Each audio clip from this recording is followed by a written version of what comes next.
They don't have access to public funds. They don't have access to public housing. They don't have access to benefits. They're working people for the most part.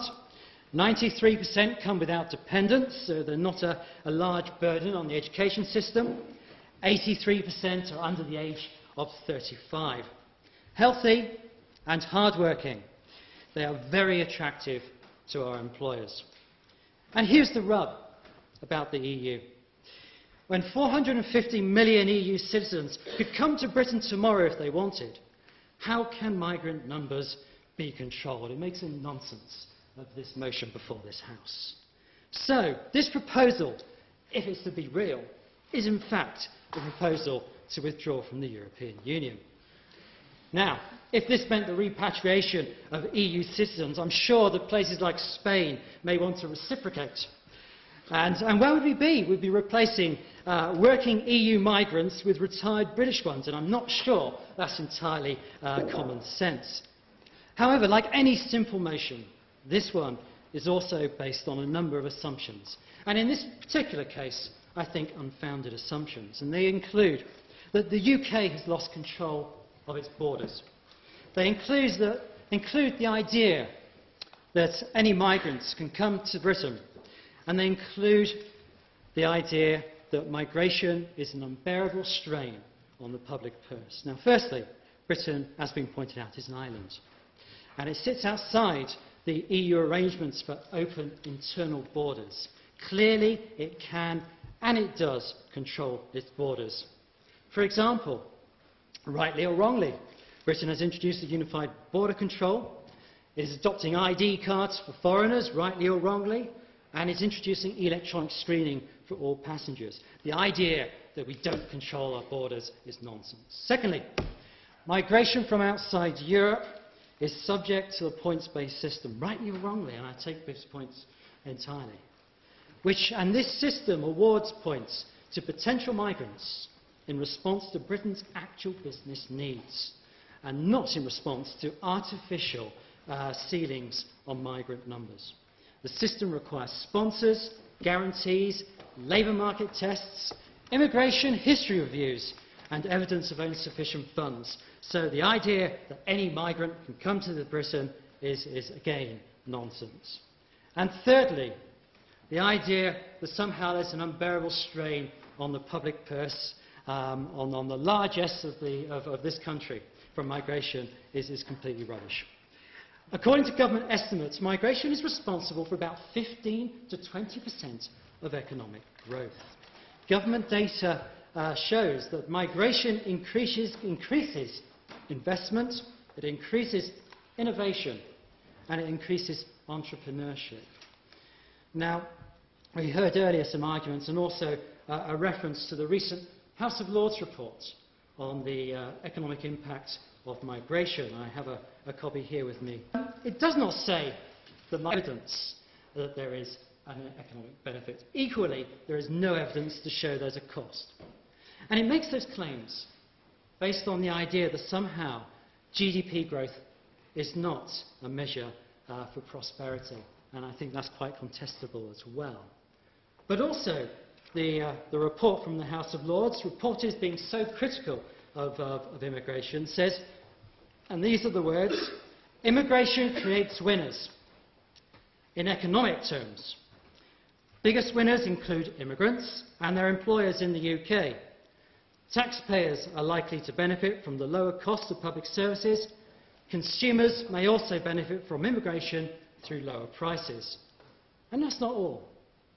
The report says we recognise that many public and private enterprises currently rely upon immigrants, from the NHS to city institutions, from the construction industry to residential care.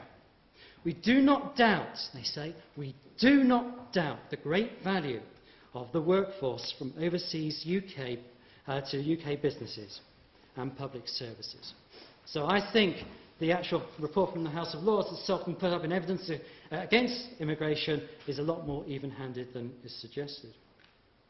The private sector point of view, from the Institute of Directors, who are not known for their liberal left-wing leanings, is that migrant workers outperform the existing workforce on a range of issues, including productivity, education, skills, work ethic and reliability. According to the British Chamber of Commerce, the biggest single stumbling block facing Britain's entrepreneurs is the lack of skilled people to drive their businesses. To become Europe's tiger economy, Britain needs to have a strong and growing skills base. Therefore, this proposition is not a simple proposition. It's not straightforward. It's a proposition to restrict an already restrictive immigration system to the point that it threatens the legitimate business interests of Britain. Now, finally, another shaky foundation for this rather simplistic motion is that somehow behind it we're concerned about defending Britishness. Now, in all fairness, this is not anyone's fault. Without a written constitution, the language of citizenship, what it means to be British, is undeveloped.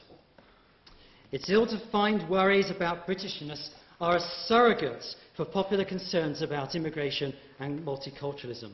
Historically, subjecthood, which we have in this country, subjecthood to the Crown, was about acquisition and the projection of royal power across distant territories.